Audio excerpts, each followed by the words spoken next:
খবরের এই গতিশীল পৃথিবীতে নতুন গতি, নতুন চিন্তাধারায় খবরের সন্ধানে দায়বদ্ধ কণ্ঠে রাজনীতি থেকে সমাজ জীবনের সংবাদ, সাংস্কৃতিক থেকে ক্রীড়া জগতের সংবাদ সংগ্রহে জনতার পক্ষে নির্ভীকভাবে গ্রাম থেকে শহরের সংবাদের সন্ধানে স্কাই 18 বাংলা নিউজ।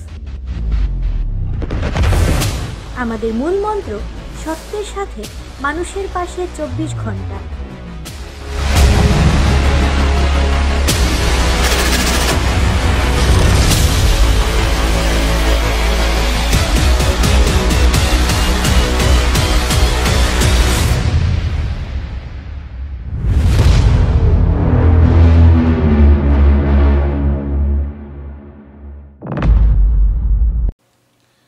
নমস্কার, স্কাই 18 বাংলা নিউজে আপনাদের স্বাগত জানাই। আমি মৌসুমী।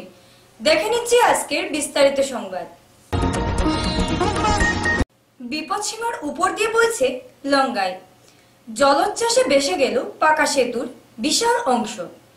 নদীবাঁধ ভাঙল কচুবাড়িতে, মিনি বন্যার কবলে বহু গ্রাম, আতঙ্ক জনমনে। ভাদ্র মাসের শুরুতে ফের মিনি বন্যার কবলে পড়ল বৃহত্তর পাথারকান্দি এলাকা। গত কয় মাস আগের দফায় বন্যার দুর্গতি কাটিয়ে উঠতে না উঠতে গত রবিবার থেকে ধারা বর্ষণে বর্তমানে বিপদসীমার উপর দিয়ে বইছে লঙ্গাই নদী। স্থানীয় এলাকায় লঙ্গাই নদীর বিপদসীমা 22 মিটার, যা প্রায় 2 মিটার বেড়ে বর্তমানে 28.18 মিটারে অবস্থান করছে। এতে গতরাতে পাথারকান্দির কচুবাড়ি স্থিত নদীবাঁধের বিশাল অংশ বন্যার জলে ভেঙে দেয়। ফলে কলকলিঘাট, হরিবাসর, বৈটাখাল, খলক, লিবিস্তি, চাঁদকিরা, গেঙ্গারবন, হাতিকিরা প্রভৃতি স্থানে বন্যার জল প্রবেশ করে প্লাবিত করে দেয় বিস্তীর্ণ এলাকা। এতে অনেক কৃষকের সদ্য রোপণ করা শাইল ধানের চারা জলের তলায় পড়েছে। আরো 2 দিন এভাবে বৃষ্টি দ্বারা অব্যাহত থাকলে কৃষকদের ধান গাছে পচন ধরবে, এটা আর বলার অপেক্ষা রাখে না। এতে স্বাভাবিকভাবে দুশ্চিন্তায় পড়েছেন স্থানীয় কৃষকরা। পাশাপাশি মিনি বন্যার রোশনলে পড়ে অনেকের সবজি বাগান সহ ফিশারিও ক্ষতিগ্রস্ত হয়েছে। এদিকে মঙ্গলবার রাতে লোয়ারপুয়া ব্লকের ঝেরঝেরি এলাকার খাগড়াগোড়া লঙ্গাই নদীর উপর প্রায় 1.5 কোটি টাকার ব্যয়ে নির্মীয়মান পাকা সেতুর বিশাল অংশ জলোচ্ছ্বাসে ভাসিয়ে নেয়। এমন ঘটনায় অনেক নদীবাঁধ ও পাকা সেতু নির্মাণে বিস্তর কারচুপির অভিযোগ তুলছেন, যা নিয়ে বিগত দিনে একাধিক অভিযোগ থাকলেও তা মোটেও কানে তুলেনি বিভাগীয় কর্তৃপক্ষ।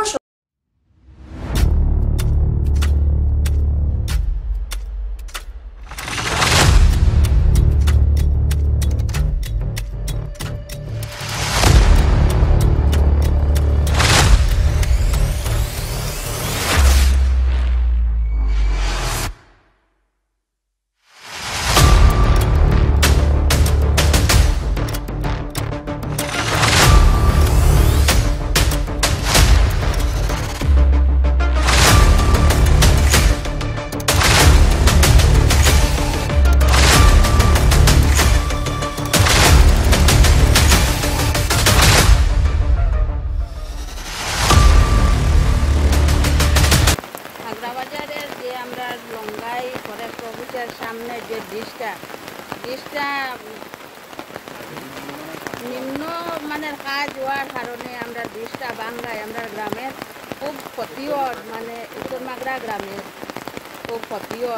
এর কারণে বিধায়কের কাছে আমি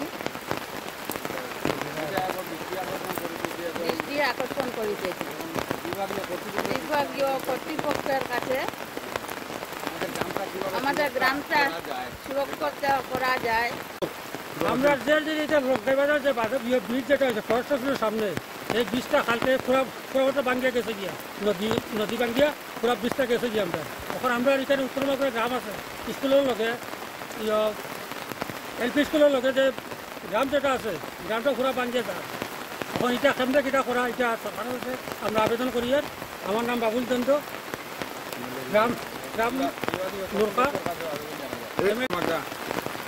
যে নদীর ব্রিজটার কাজ খুব 2 নম্বরই হয়েছে। 2 নম্বরই ব্রিজের কাজ হওয়ার কারণে আজকে প্রথম গুলায় ব্রিজটা নিচ থেকে 2টা পিলার দাবিছে। আর ওই বড় ফ্লাডে ওই নদীর ব্রিজটা নদীতে দোষিয়া পড়িয়া আমরা উত্তরমাগড়া গ্রামের গ্রামবাসীরা এখন উচ্ছেদ করতে চাক নদী যে ভাঙ্গিয়া।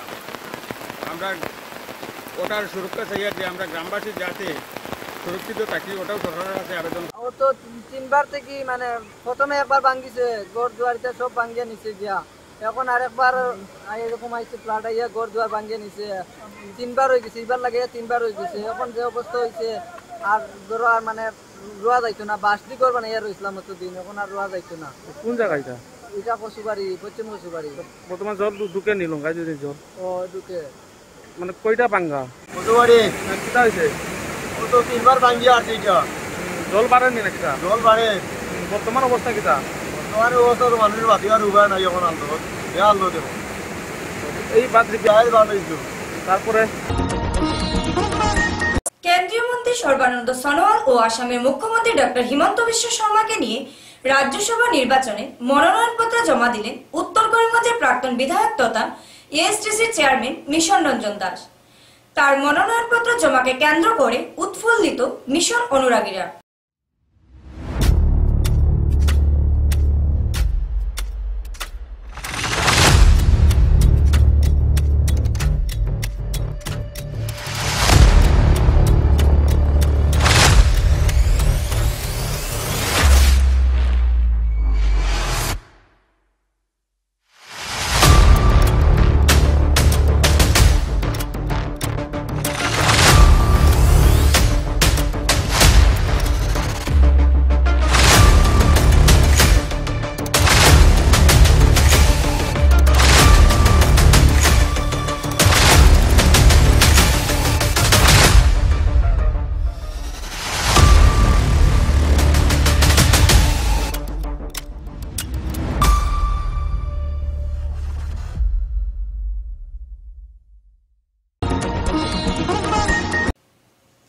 মঙ্গলবার রাজ্যের পঞ্চায়েত ও গ্রাম উন্নয়ন বিভাগের মন্ত্রী রঞ্জিত দাস করিমগঞ্জ জেলার রামকৃষ্ণনগর উন্নয়ন খণ্ড, দুর্লভছড়া উন্নয়ন খণ্ড ও লোয়ারকুয়া উন্নয়ন খণ্ডের বিভিন্ন উন্নয়নমূলক প্রকল্প পরিদর্শন সহ খতিয়ে দেখার পর বিকেলে মন্ত্রী জেলা বিজেপির কার্যালয়ে উপস্থিত হন। এতে জেলা বিজেপির কর্মকর্তারা মন্ত্রী উষ্ণ সংবর্ধনা প্রদান করেন। তারপর মন্ত্রী বিজেপির বিভিন্ন কর্মকর্তাদের নিয়ে আলোচনা করেন। পরে মন্ত্রী রঞ্জিত দাস জেলা শাসক কার্যালয়ে উপস্থিত হয়ে কনফারেন্সে জেলার বিভিন্ন বিভাগের আধিকারিকদের নিয়ে জেলার উন্নয়ন কাজের খোঁজ নেন। এদিন মন্ত্রীর সঙ্গে উপস্থিত ছিলেন বিধায়ক কৃষ্ণেন্দু পাল, বিধায়ক বিজয় মালাকার, জেলা শাসক মৃদুল যাদব, জেলা বিজেপির সভাপতি সুব্রত ভট্টাচার্য সহ জেলা প্রশাসনের অন্যান্য আধিকারিকরা। সম্পূর্ণ আমি জিলা পৰিষদৰ স্কিমে হওক, আঞ্চলিক পঞ্চায়তৰ স্কিমে হওক বা গাঁও লেভেলত যি কাম চলি আছে সমগ্ৰ কামবোৰ পৰ্যালোচনা কৰিছোঁ। প্ৰতিখন জিলাত আয়ুক্তৰ লগত, বিষয়াসকলৰ লগত food and civil supply, panchayat and rural ডেভেলপমেণ্টৰ ৰিভিউ কৰিছোঁ। আনকি ব্লকসমূহত গৈ পেলাই আজি কৰিমগঞ্জ অঞ্চলত 3টা ব্লকত গৈ মই নিজে ৰিভিউ কৰিছোঁ। মোৰ লগত সংগ দিছিলে আমাৰ MLA কৃষ্ণেন্দু পাল আৰু বিজয় মালাকাৰ। থাকিব লাগে, এডজাষ্ট হ'ব লাগে, সেইবোৰৰ নাম অন্তৰ্ভুক্ত কৰা আৰু তেনেকুৱাকৈ অন্তৰ্ভুক্ত নোহোৱাৰ ফলত তেওঁলোকে আগন্তুক দিনত বিভিন্ন অসুবিধাৰ সন্মুখীন হ'ব পাৰে। যাৰ কাৰণে আমি এটা সিদ্ধান্ত লৈছোঁ, আজিও সিদ্ধান্ত লৈছোঁ যে যাৰ ৰেচন কাৰ্ড আছে, ফেমিলি মেম্বাৰ থাকিব 5 দিন বা 6টা, কিন্তু তাৰ ৰেচন কাৰ্ডৰ শিক্ষা আছে দুজন, যেনেকৈ আমি আজি ডিষ্ট্ৰিক্ট দিছোঁ, তেওঁলোকে অতি শীঘ্ৰে আমাৰ পঞ্চায়তৰ ছেক্ৰেটাৰী, মিউনিচিপালিটি কমিশ্যনাৰসকলৰ জৰিয়তে যাতে যিবোৰ যাতে এড কৰিবলগীয়া আছে, এড কৰি যাতে সম্পূৰ্ণ ৰেচন কাৰ্ডখন যাতে পূৰ্ণ কৰে, তেখেতে সিদ্ধান্ত লৈছে। ছেপাৰেশ্যন যিসকলে কৰিব বিচাৰিছে ৰেচন কাৰ্ড, তেওঁলোকক ছেপাৰেশ্যন কৰাৰ কাৰণে আমি আজি সিদ্ধান্ত লৈছোঁ। আৰু আগন্তুক দিনত যিটো নতুন ৰেচন কাৰ্ড আমি দিম, কাৰণ আমাৰ হাতত প্ৰায় আৰু 8 লাখ মানুহক আমি ৰেচন সামগ্ৰী দিব পৰা কণ্ডিশ্যন আছে। তেনেকুৱাকৈ আমি ফুড চিভিল ছাপ্লাইৰ ক্ষেত্ৰত ব্যৱস্থা লৈছোঁ। প্ৰধানমন্ত্ৰী আৱাস যোজনাৰ সমগ্ৰ অসমতে যিহেতু 20 লাখৰ ভিতৰত 19 লাখ ঘৰ সম্পূৰ্ণ হৈছে। আমাৰ ইয়াতো পাৰফৰ্মেঞ্চটো প্ৰায় 90% পাৰফৰ্মেঞ্চ ইয়াতে আছে আৰু বাকীখিনি কাম আমি আগন্তুক দিনত 30 ছেপ্টেম্বৰৰ ভিতৰত সম্পূৰ্ণ কৰাৰ কাৰণে ব্যৱস্থা কৰিছোঁ। আগন্তুক দিনত মাননীয় প্ৰধানমন্ত্ৰী ডাঙৰীয়াই ভাৰতবৰ্ষত 3 কোটি ঘৰ দিব আৰু তাৰ ভিতৰত 6-7 লাখ ঘৰ আমাৰ অসমতো পোৱাৰ সম্ভাৱনা আছে আৰু সেইটোৰ যিটো সমানুপাতিক ভাগ আমাৰ কৰিমগঞ্জ জিলাটো আগন্তুক দিনত পাবগৈ। গতিকে আমি ইয়াতে ছেপ্টেম্বৰৰ ভিতৰত যি আমাৰ হাতত প্ৰায় 800 ঘৰ কৰিবলগীয়া আছে জিলাখনত, এই 800 সম্পূৰ্ণ কৰাৰ পিছত আমি নতুনকৈ কাম আৰম্ভ কৰিছোঁ। আমি 15 ফাইনেন্সৰ ক্ষেত্ৰতো আমি ৰিভিউ কৰিছোঁ, 14 ফাইনেন্সৰ ৰিভিউ কৰিছোঁ আৰু 15 ফাইনেন্সৰ যিটো জিলা পৰিষদৰ যিবোৰ কাম আছিলে, যিহেতু 15 ফাইনেন্সটো AP লেভেল, ZPC লেভেল আৰু GP লেভেল, 3টা লেভেলত হয়। আমি জিলা পৰিষদ লেভেলত যিমানখিনি কাম হ'ব লগা আছিলে বা স্কিম যিমানখিনি লৈছিলে, এই স্কিমৰ ভিতৰত দেখিছোঁ যে তেওঁলোকৰ সেই সময়ত স্কিম লোৱাৰ ভিতৰত 20-21 সেই সময়ত অনগোইং চলি আছিলে 118টা আৰু কমপ্লিট হৈছিলে 40টা। এতিয়া এই যে 118টা অনগোইং আছিলে, তাৰ 40টা কমপ্লিট হৈছিলে, কিন্তু বাকীখিনি কি ষ্টেটাছ আছে সেই ষ্টেটাছটো আমি ডিচিৰ পৰা জানিব বিচাৰিছোঁ। 21-22 তেনেকুৱাকৈ 85 কমপ্লিট হৈছিলে, কিন্তু 105টা স্কিম হৈছিলে। এই 20টা স্কিম কি অৱস্থাত আছে সেইবোৰ আমাৰ হাতত কোনো ধৰণৰ তথ্য নাই। ঠিক তেনেকুৱাকৈ আমি স্কিম আমি দেখিছোঁ যে 94টা স্কিম আমাৰ 22 তাৰিখে লোৱা হৈছিলে, কমপ্লিট হৈছিলে মাত্ৰ 1টা। ঠিক তেনেকৈ 30-34 স্কিম লোৱা হৈছে, 17টা কমপ্লিট হৈছে 3টা। কিন্তু এই যদি আমি চাওঁ, তেতিয়া যদি পৰিমাণটো চাওঁ, প্ৰায় 400 স্কিম লোৱাৰ বিপৰীতে কমপ্লিটেডত আমি দেখিছোঁ প্ৰায় 53টা কামহে সম্পূৰ্ণ হোৱা বুলি আমি তথ্য পাইছোঁ। যাৰ কাৰণে আজি আয়ুক্ত ডাঙৰীয়াক গোটেই বিষয়টো এনকুৱাৰী কৰাৰ কাৰণে এটা নিৰ্দেশ দিছোঁ যে এই যে ইমান কাম লোৱাৰ পিছত এতিয়াও কমপ্লিট নোহোৱাৰ কামখিনি বা তাৰে ফিজিবিলিটিনো কি আছে বা তাত কিমান টকা এইখিনি ৰিলিজ কৰা হয়, NPR এইটো এনকুৱাৰী কৰি পেলাই অক্টোবৰ মাহত ৰিপৰ্ট চাবমিট কৰিব। গতিকে আজি সামগ্ৰিকভাৱে আমি প্ৰধানমন্ত্ৰী আৱাস যোজনা, জিলা পৰিষদ, ৰেচন কাৰ্ড এইবোৰ আমি চৰ্চা কৰিছোঁ আৰু ইয়াৰ ভিতৰত আমি 15 ফাইনেন্সৰ ক্ষেত্ৰত জিলা পৰিষদৰ যিমানখিনি 20-21 পৰা এতিয়ালৈ যিমানখিনি পাথারকান্দির বিভিন্ন স্থানে নদী বাঁধ ভেঙে প্লাবিত করেছে বিভিন্ন এলাকা। লঙ্গাই নদীর বৃদ্ধি হওয়ার জলের মধ্যে ডুবে গেছে বিভিন্ন এলাকা। সেই সব এলাকা পরিদর্শনে গেলেন পাথারকান্দির বিধায়ক কৃষ্ণেন্দু পাল। জলমগ্ন এলাকাগুলো পরিদর্শন করেন তিনি।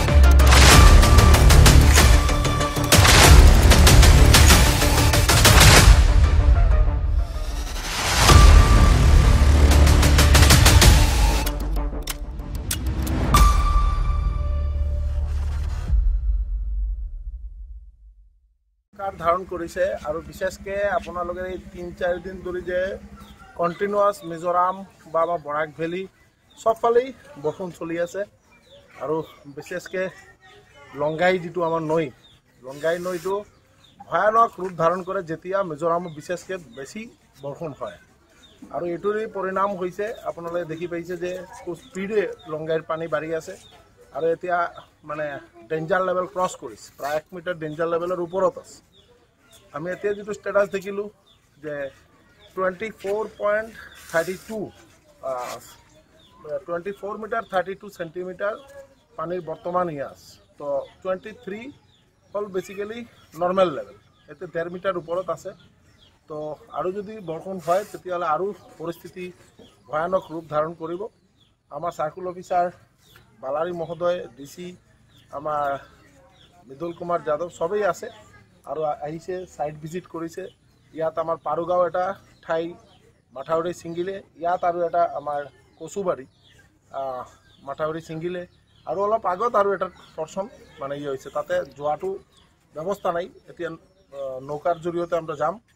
তো যিটো পৰিস্থিতি আছে এইটো মানে ভয়ানক আৰু আমি গোটেই ৰাইজক অনুৰোধ কৰিছোঁ যাতে সব সেফ জোনত যায় আৰু নদীৰ মানে আশে পাশে যাতে তেওঁলোক নাযায়, পানীৰ বাচ্চা আমাৰ যিমান ল'ৰা ছোৱালীবিলাক আছে তেওঁলোক যাতে পানীৰ ওচৰত নাযায় এইটোৱেই চবৰ এটা আবেদন কৰিছোঁ।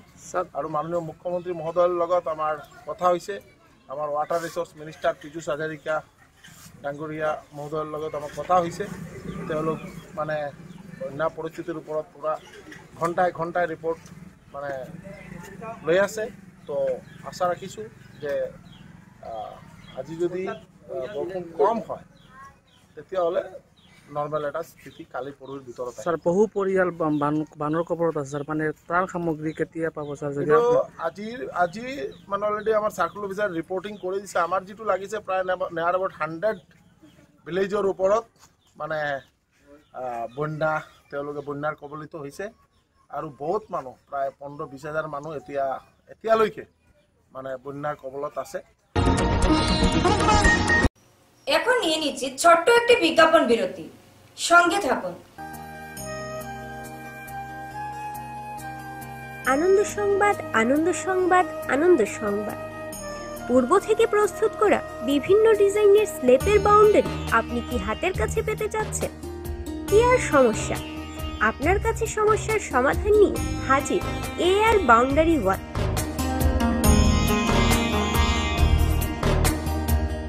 স্বল্প খরচে পূর্ব থেকে প্রস্তুত করা বিভিন্ন ডিজাইনের বাউন্ডারি ওয়াল পাওয়া যায়, তৎসঙ্গে শ্রমিক দ্বারা লাগিয়েও দেওয়া হয়। তাই মজবুত টিকসই বাউন্ডারি পেতে আমাদের প্রতিষ্ঠানে পা বাড়ান।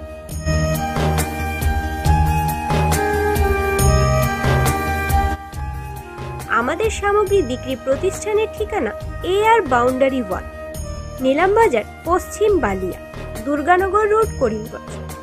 আমাদের যোগাযোগ নাম্বার 6000541442 এবং 8798785850।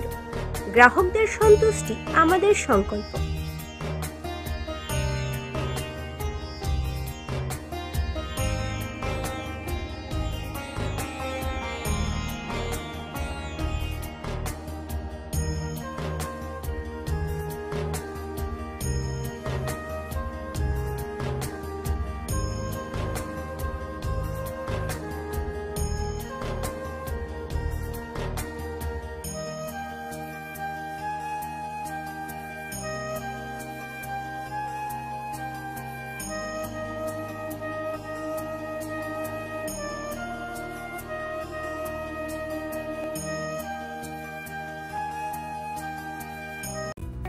স্বাস্থ্য পরিষেবা ক্ষেত্রে করিমগঞ্জ মা তারা হেলথ কেয়ার বিশেষভাবে সুনাম রয়েছে। দক্ষ চিকিৎসকদের নিয়ে এনে রোগীদের চিকিৎসা সেবায় রত প্রতিষ্ঠান কর্তৃপক্ষ। চিকিৎসা সেবায় যারা থাকেন তাদের মধ্যে ডক্টর জি.কে. চক্রবর্তী, ফিজিশিয়ান ও chest specialist, doctor Ajay Deshmukh, medicine specialist ও cardiologist, doctor Anshuman Bhattacharya, MD skin specialist, cosmetic dermato surgeon doctor Tapas Pal, medicine specialist, doctor Sumit Deb, neuro surgeon, doctor AZ Ahmed Barbhuiya, medicine ও diabetologist, doctor Nazam Tapadar, oral ও dental surgeon, doctor Dipankar Das, medicine ও cardiologist, doctor Suman Baidya, শিশু বিশেষজ্ঞ, doctor Mostakim Ahmed Majumdar, nephrology ও kidney specialist, doctor উজ্জ্বল Gogoi, diabetes ও thyroid বিশেষজ্ঞ, doctor Ajay Deshmukh, হৃদরোগ বিশেষজ্ঞ, doctor Ahmed Saifuddin, অস্থিরোগ বিশেষজ্ঞ। চিকিৎসকরা এখানে রয়েছেন। এছাড়া সব ধরনের ঔষধ পাওয়ার ব্যবস্থাও রয়েছে। রক্ত, কফ, মলমূত্র, কম্পিউটার পদ্ধতির সাহায্যে পরীক্ষা সহ sonography, echocardiography, ECG, digital x-ray, colour Doppler ইত্যাদি অত্যাধুনিকভাবে পরীক্ষা করা হয়। তাই আর সময় নষ্ট না করে অগ্রিম বুকিং এর জন্য যোগাযোগ করুন মেসার্স মা তারা health care, Laxmibazar road, Karimganj, sell tax কার্যালয়ের নিকটে। আমাদের যোগাযোগ নাম্বার 7896065923 এবং 8876337065 এবং 9435585637 এবং 9127420429। রোগীদের সন্তুষ্টি আমাদের পরম তৃপ্তি।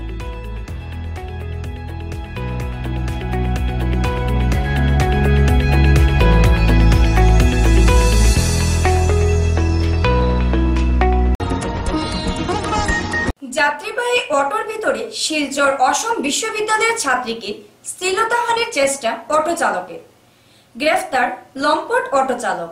কলকাতার আরজিকর মেডিকেল কলেজের ঘটনার পর যখন সমগ্র দেশে নারী সুরক্ষার দাবিতে প্রতিবাদ চলছে, ঠিক তেমন সময় শিলচর অসম বিশ্ববিদ্যালয়ের এক ছাত্রীর সাথে সংঘটিত হয়েছে এক ভয়ঙ্কর ও জঘন্য ঘটনা। সে যখন আমাদের ইউনিভার্সিটি থেকে বেরিয়ে যাচ্ছিল আয়রংমারার বাজারের দিকে, সামনে থেকে একটি অটোতে সে উঠে, সেই অটোওয়ালা ওকে বলে যে পিছন দিকে মাল আছে, সামনে বসার জন্য অল্প জায়গা, সামনে বসে যাওয়ার জন্য। সে চিন্তা না করতে হবে ঠিক আছে, এখানে নর্মাল অটোওয়ালা এভাবে নেয়, অনেক সময় সামনে বসে সে যেতে লাগছিল। তারপর বাজার ক্রস করে ওকে যখন সেখানে সে নামায়, তার তখন দেখা যায় সে টাকা দিতে যাচ্ছে। সে অলরেডি অনেক কিছু এদিকের কথাবার্তা বলছিল বিভিন্ন রকম। সে টাকা দেবে, দেখা যাচ্ছে সে তার চেন খুলে প্যান্টের প্রাইভেট পার্ট দেখানো স্টার্ট করেছে। এমন একটা অবস্থায়, এমন সমস্যায় পড়ে ও ভয়ে সেই মেয়েটি কিছু করতে না পারে, সঙ্গে সঙ্গে সে দৌড়ে সেখান থেকে পালিয়ে যায়। আমাদেরকে প্রায় 15-20 মিনিট পরে, 20 মিনিট পরে যখন আমরা জানি, আমরা সব দিকে নাড়াচাড়া দিতে স্টার্ট করি, কিন্তু আমরা কালকে ওকে ধরতে পারিনি। আমরা পুলিশ প্রশাসনকে কালকে এফআইআর জানিয়েছি, কালকে দিয়েছি, কিন্তু পুলিশ প্রশাসন 24 ঘন্টার মধ্যে ওকে ধরতে পারেনি। তারপর যখন পুরো ঘটনা সব দিকে চাউর হয়, আমাদের আরেকটি বোন, সে ওয়েস্ট বেঙ্গলের, সে বলে যে যেরকম কথাবার্তা সে বলছিল, যেরকম ছবি ওর বলছিল, সেরকমই কথাবার্তা ওকেও নাকি এরকম এক অটোওয়ালার সময় বলে টলে, খুব কথাবার্তা বলে টলে। সেই হিসাব করে সে আইডিয়ার ফলে একটা নাম্বার ছিল, ওই নাম্বারে দিয়ে ও বললো যে মেবি ওই অটোওয়ালা হতে পারে, তাকে ডাকার জন্য সে তাকে ফোন করলো। তখন তৎক্ষণাৎ সেই ফোন শুনে সে মেডিকেল থেকে অটোওয়ালাটা ছিল, সে আবার আসলো। এবং ঠাকুরের ভাগ্য এতটুকু, আজকে আমার বোনের সঙ্গে ঠাকুর ছিল, তাই সেই যখন অটোওয়ালা আসলো, আমরা তৎক্ষণাৎ ধরা পড়লো। আমাদের ওই বোনটি জাস্ট ওকে দেখে করলো যে ওই অটোওয়ালা সেই অটোওয়ালা। ধরা পড়ার সঙ্গে সঙ্গে আজ পুলিশ 24 ঘন্টার ধরতে পারেনি। আমরা এর উপর কাজ করে আমরা 24 ঘন্টার মধ্যে আমাদের ছাত্র সংসদে হোক, আমাদের বাকি যত ভাই বোন আমাদের স্টুডেন্টরা আছে, বড় ভাইরা আছে এই ডিপার্টমেন্টের, এবং অন্যান্য আমাদের বোনরা আছে বিভিন্ন হোস্টেলের, সবাই মিলে এই জিনিসটা কাজ করে একত্রে ওকে আমরা ধরে আজকে তাকে এখান থেকে ধরে আমরা পুলিশ প্রশাসনের কাছে নিকট ওকে দিয়েছি। কিন্তু তারপরে আমাদের একটাই দাবি, কেন প্রত্যেকবার একটার পর একটা ঘটনা হতে থাকে, কেন আমাদের বারবার দাবি জানানোর পরেও এই এলাকাতে, যেহেতু বিভিন্ন এরিয়া থেকে সম্পূর্ণ ভারতবর্ষ থেকে আমাদের একটা মাত্র সেন্ট্রাল ইউনিভার্সিটি বরাকভ্যালিতে, পুরো আসামের 2টা সেন্ট্রাল ইউনিভার্সিটির মধ্যে একটা, এখানে কেন সিসি ক্যামেরা দেওয়া হয় না? যেহেতু টাউন এরিয়া থেকে অনেক দূরে, আমাদের দাবি কেন এখানে স্ট্রিট লাইট পর্যাপ্ত পরিমাণে লাগানো হয় না? কেন এনআইটি পয়েন্টের পর থেকে এই জায়গাটা পুরো অন্ধকার? আমি প্রশ্ন করছি আমার এই যে ডিস্ট্রিক্ট অ্যাডমিনিস্ট্রেশন আছে ওদেরকে, সিসি ক্যামেরা কেন নেই? আমাদের এখানে স্ট্রিট লাইট কেন পর্যাপ্ত পরিমাণে নেই? এখানে যেহেতু এই অঞ্চলে এত বড় সেন্ট্রাল ইউনিভার্সিটি, এত মেয়েরা এখানে ঘোরাঘুরি করে বিভিন্ন জায়গা থেকে আসে, ওদের সেফটি কি ম্যাটার করে না? আমাদের দাবি এনআইটি থেকে এই পয়েন্ট পর্যন্ত এক্সটেন্সিভলি আমাদের স্ট্রিট লাইট লাগুক এবং বিভিন্ন জায়গায় এখানে ক্যামেরা লাগা উচিত, যাতে সিকিউরিটি ম্যাটার থাকে, এবং পারলে একটা পুলিশ পোস্ট আরো মাঝখানে একটা বসা উচিত, যেহেতু সেন্ট্রাল ইউনিভার্সিটি, এটা কোনো নর্মাল এরিয়া নয়। কুপ্রস্তাব প্রত্যাখ্যান করার জন্য যুবতীকে দা দিয়ে আক্রমণ। কাছাড়ের কাটিগড়ার ভারত বাংলা সীমান্তের হরিনগর গ্রামে কিশোরীর উপর দা দিয়ে আক্রমণ। গুরুতর আহতকে কিশোরীকে কাটিগড়া মডেল হাসপাতালে নিয়ে যাওয়া হলেও আশঙ্কাজনক থাকায় শিলচর চিকিৎসা মহাবিদ্যালয়ে স্থানান্তর করা হয়।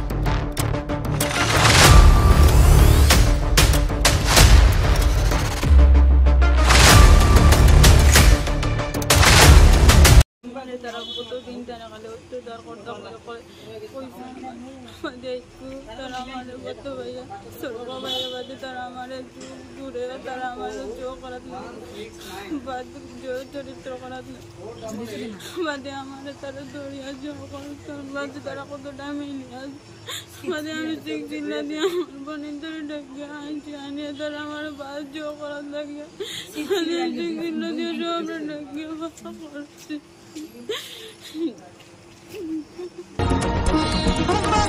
কাছাড়ের কাঠিগোড়া গণিরগ্রাম বরযাত্রাপুর রাস্তা অবরোধ। গণিরগ্রামে স্কুলের ছাত্রছাত্রীদের প্রতিবাদ।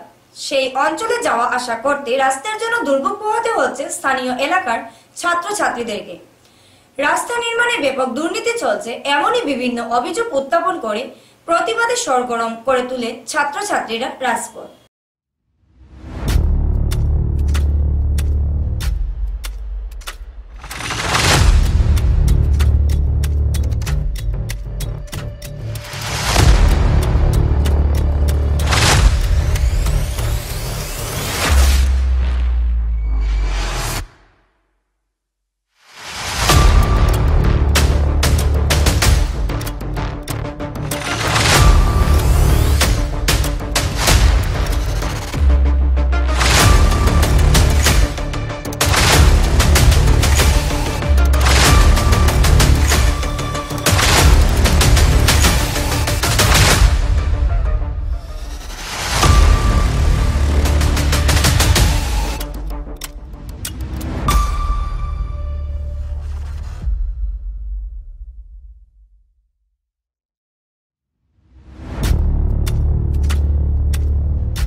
প্রবলেম এই আমরা স্কুলে আইতে সময় রাস্তাঘাট পুরা ফাঁকের ড্রেস ভরে যায়, অন্য গাড়ি আইতে তো সিস্টেমার আমরা ড্রেস ভরে যায় ডাইরেক্ট।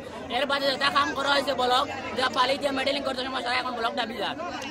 আর আমরা স্কুলের টিচার নাই, বহুত দিন থেকে আমরা 2 পিরিয়ড হয় অনলি হইয়া আমরা পিরিয়ড হয় না, ছুটি যায়, টিচার নাই। কিটা করা হয়েছে আমরা জানি দুইটা আমরা জজ চাই, একটা টিচার চাই, একটা লিগে আমরা রাস্তা ওটা ঠিক হইতো। আমরা জলদি করতে চাই না, আমরা পাক হই অতি যত্ন করা লাগবে না, স্কুলে আইতাম পারি না, ড্রেসটা পরি না ডেইলি। আর আমার ভাই বোন আইতে পারে না স্কুলটা, মানে অতিরিক্ত স্রোতটা খারাপ হইছে, অতিরিক্ত আমরা স্রোতটা করা লাগে। আর টিচার স্কুলে নাই, বহুত লস হয় আমরা, ওটা আমরা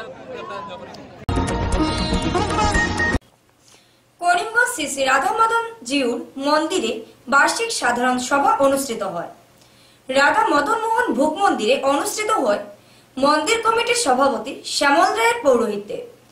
1430 বাংলা সম্পাদক প্রতিবেদন পাঠ করেন গৌতম দাস। পরবর্তীকালে 1430 বাংলা আয় ব্যয়ের হিসাব তুলে ধরা হয় এবং সভায় সর্বসম্মতিক্রমে গৃহীত হয় এবং 1431 বাংলা হইতে 3 বছরের জন্য পুরনো কমিটি বহাল রেখে পুনরায় নতুন কমিটি গঠন করা হয়। পরবর্তীতে শ্রীমন্দিরে উন্নয়ন ও কাজের বিভিন্ন দিক নিয়ে বক্তব্য রাখেন মন্দির কমিটির সহসভাপতি জগদীশ চন্দ্র বণিক ও পৌরসভার পৌরপতি রবীন্দ্রচন্দ্র দেব। শ্রীমন্দিরে আগামী দিনে শ্রীকৃষ্ণের জন্মাষ্টমী 26 আগস্ট সোমবার বিশ্ব হিন্দু পরিষদ কর্তৃক অনুষ্ঠান, রাধা মদন মোহন মন্দিরে 27 আগস্ট মঙ্গলবার জন্মাষ্টমী অনুষ্ঠান অনুষ্ঠিত হবে এবং 12 সেপ্টেম্বর ভাগবত সপ্তাহ অনুষ্ঠান কলকাতা হইতে আগত প্রভুপাদ পার্থসারথী গোস্বামী কর্তৃক আয়োজিত অনুষ্ঠান সূচি সম্বন্ধে বক্তব্য তুলে ধরেন সম্পাদক গৌতম দাস ও বিশ্ব হিন্দু পরিষদের কার্যকর্তা বিজিত দাস ও বিষ্ণুপদ নাগ। মদন মোহন বিগ্রহ প্রতি মানে পরিক্রমা করে 1430 বাংলার কোনো ব্যতিক্রম হয় না। আপনাদের সহযোগিতার দোকানে পরিক্রমা করা হয়েছে এবং এই জন্য আপনাদের নিকট আমি কৃতজ্ঞ।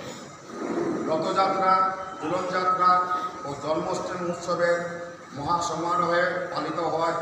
বিশেষভাবে নবনির্মিত রথ সভাপতি মহাশয় যেহেতু বলেছেন আপনাদের সমালোচনা করব না। আজকে মদনমোহন কমিটির সম্মানিত সভাপতি এবং সম্পাদক আমার সদস্য দাদা জগদীশ বণিক মহাশয়, সম্মানিত উপস্থিত ভক্তবৃন্দরা, সবাইকে আমার নমস্কার জানিয়ে আমি কিছু কথা বলব। খুব ভালো লেগেছে আজকে এই বার্ষিক সভায়। আমি বিভিন্ন কমিটিতে আছি, করিমগঞ্জের মঠমন্দিরগুলা বলে আছি। এখানে 37 জন আমরা এই কমিটিতে আমরা আছি। তথাপি একচুয়ালি মিটিংয়ে আমরা 37 জন আসতে পারি না, অনেকে ইনফর্ম করে আসতে পারছি না, কিন্তু তথাপি আমি একটি কমিটি সদস্যদের বলছি আপনারা মিটিং আসার চেষ্টা করবেন, কারণ এই মন্দির পরিচালনা শুধু সভাপতি, সম্পাদক আর ভাইস সভাপতি দিয়ে মন্দির পরিচালনা সম্ভব হয় না। স্কাই 18 বাংলা নিউজ আজ এই পর্যন্তই। নমস্কার।